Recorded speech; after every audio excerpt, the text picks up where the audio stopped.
Nesse período de pandemia, percebemos mudanças no processo de trabalho das pessoas. Será que isso tem impacto no desgaste do trabalhador? É isso que nós hoje vamos poder conversar com o professor Eduardo Pinto e Silva, que vai falar então um pouquinho para a gente sobre o desgaste no trabalho e a saúde mental do trabalhador em tempos de pandemia. Este vídeo é uma entrevista elaborada pelo Grupo de Trabalho de Saúde do Trabalhador do InformaSUS UFSCar. Professor Eduardo, muitos trabalhadores se queixam de desgaste no trabalho, carga excessiva e cansaço. Você poderia comentar sobre isso? O desgaste no trabalho se relaciona ao que alguns estudiosos chamam de precarização e intensificação do trabalho. O desgaste, ele tem uma origem social. No trabalho, na maior parte das instituições, as avaliações são feitas com base se o trabalhador atingiu uma determinada meta ou não. Muitas vezes mais vale a contabilidade, a contagem das metas e resultados atingidos do que se o trabalho foi feito de uma forma qualitativa, se o trabalho foi feito com uma boa qualidade.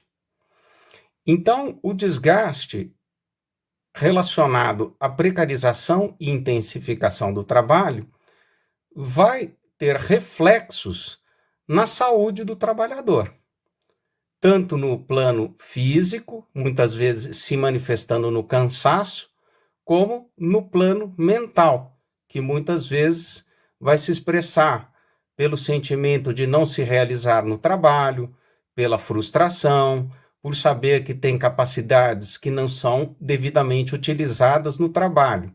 Não por uma incapacidade do trabalhador, mas muitas vezes em função da forma como ele é avaliado, como ele é cobrado. Uma carga excessiva no trabalho diz respeito não somente a uma jornada longa. São muito comuns as jornadas para além das 8 horas, 12 horas de trabalho. Isso é uma carga excessiva de trabalho. Mas uma carga excessiva de trabalho também pode ser explicada no sentido de há uma série de capacidades, aptidões do trabalhador que, em função da forma como é organizado o trabalho, ele fica impedido de realizar. Então, isso vai gerando sofrimento. O sofrimento, muitas vezes, implica também num certo esgotamento. E não raro há casos em que esse esgotamento nos conduz à depressão. Então, o desgaste ele vai ser um fenômeno com base na precarização social do trabalho, vai se manifestar no físico e no mental do trabalhador, podendo levá-lo ao adoecimento. A segunda pergunta são sobre os problemas de saúde mental do trabalhador. Eles são decorrentes de personalidade ou são características individuais? Os problemas de saúde mental do trabalhador são, na grande maioria dos casos, resultantes da condição social e objetiva do trabalho, da condição na qual o trabalho é organizado, trabalho que, como dizíamos, muitas vezes é cobrado em torno de metas, mas não se dá as condições para que essas metas sejam atingidas. As condições são precárias e se impõe um trabalho intensificado.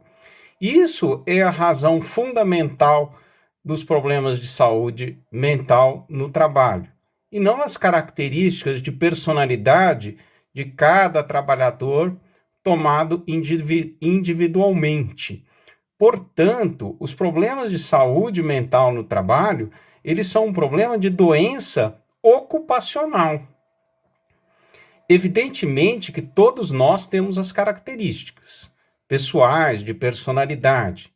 Todos nós temos uma condição de vida relacional, extralaboral, que podem favorecer ou não um processo de adoecimento. Mas o que é importante ressaltar é essa origem organizacional e social da doença ocupacional. Muitas vezes, essas características de personalidade do indivíduo, as suas crenças, os seus valores, que variam conforme a classe social, variam conforme o gênero, masculino ou feminino, variam conforme a idade, uma série de questões. Essas características individuais, elas são muitas vezes usadas pela empresa, pela instituição, também pelas instituições públicas, para se forçar um produzir, muitas vezes sem a devida cautela que possa garantir o elemento fundamental da qualidade do trabalho. Então, muitas vezes, essas características, esses valores da personalidade individuais, eles são manipulados não no sentido de permitir o indivíduo se autorrealizar no trabalho, mas sim fazer que ele seja alguém que esteja sempre correspondendo aos interesses do resultado da empresa ou da instituição pública, onde também esses modelos de avaliação e de forma de gerenciamento ou gestão do trabalho vão se difundindo com muita força. Então, é essa a razão fundamental dos processos de adoecimento no trabalho. Muitas vezes, então, caracterizando uma impossibilidade do indivíduo ser aquilo que ele gostaria de ser no trabalho, gerando infelicidade e, muitas vezes, o sofrimento e adoecimento.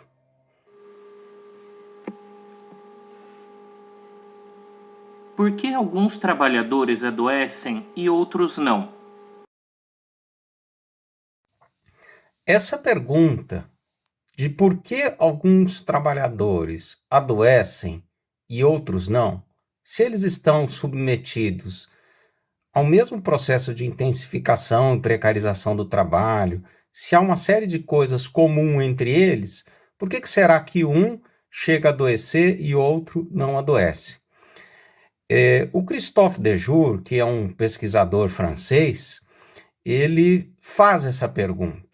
Nos primeiros estudos dele, ele procurava procurar o que no trabalho, na forma como o trabalho é organizado, na forma como o trabalho é gerenciado e avaliado, poderia levar ao adoecimento.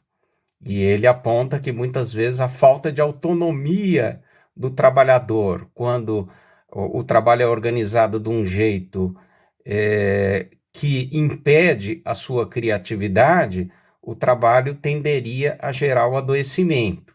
Então, ele faz essa relação.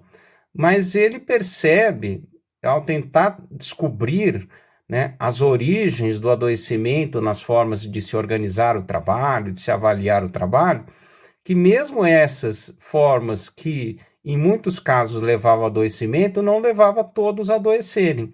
Então, ele vai procurar responder o que no trabalho é contrário à autorrealização do trabalhador. Como ele é um psicanalista, ele fala o que no trabalho se opõe ao desejo. Então, essa outra pergunta que ele faz, num segundo momento do desenvolvimento das suas pesquisas, ele vai responder que muitas vezes os trabalhadores não adoecem porque eles criam sistemas de defesa coletivo. O que são os sistemas de defesa coletivos, né? Os trabalhadores, eles coletivamente vão conversar sobre trabalho, ter uma relação de solidariedade e cooperação, de modo que, conjuntamente, eles vão contribuir com a forma de organização do trabalho no sentido de transformar, mudar ela, muitas vezes radicalmente, podendo realizar o trabalho de outras formas que são melhores para alcançar os resultados, mais eficazes e que preservam a saúde do trabalhador. Os próprios trabalhadores que conhecem os meandros, digamos, os atalhos, as maneiras de poder realizar essa transformação. E quando eles fazem isso, e há, por parte da empresa, da instituição, da gerência, uma aceitação dessas contribuições, os trabalhadores se sentem reconhecidos, né? A sua criatividade ganha espaço, a solidariedade passa a ser o elemento central das relações de trabalho e o trabalho se torna uma fonte de gratificação, de autorrealização. Então, para De Jur, concluindo, o trabalho, muitas vezes, ele leva à construção de uma imagem de si próprio muito positiva e de autorrealização. Agora, quando o trabalho é impedido, quando as formas de organização do trabalho não dão espaço para os trabalhadores, daí não há reconhecimento, daí há sofrimento, e muitas vezes o sofrimento leva ao adoecimento.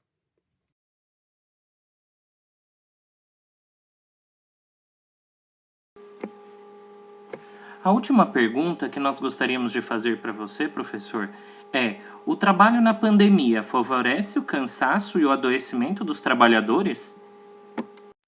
Sim, o trabalho no contexto da pandemia, ele favorece o cansaço e o adoecimento do trabalhador. E por que que isso acontece? Acontece porque aquele processo de precarização e intensificação do trabalho, ele se faz ainda mais presente no cotidiano e no trabalho dos trabalhadores. Agora, nós precisamos lembrar que existem diversos tipos de trabalho muito distintos, realizados por homens e mulheres de classes sociais distintas, etnias distintas, idades distintas, que vai diversificar muito a resposta a isso. Um dos trabalhos que já vinha sendo realizado e que agora ganha mais espaço na pandemia é o trabalho com a mediação do uso de computadores, reuniões feitas pelo computador, com o meeting, enfim, um trabalho bastante intenso, sempre mediado pela tecnologia. Essa mediação, ela não é algo que não interfere na saúde do trabalhador. Interfere na saúde e na própria realização do trabalho. Por quê? Todo trabalho depende do funcionamento do que se chama funções psicológicas básicas. Processos psicológicos básicos são eles: a atenção, a memória e a percepção. Então, a nossa atenção, a nossa percepção e a capacidade de reter informações, a nossa memória, ela funciona de uma forma prejudicada e não com a mesma durabilidade num trabalho mediado pelo uso do computador. As reuniões, por exemplo, são muito mais desgastantes do que as reuniões presenciais.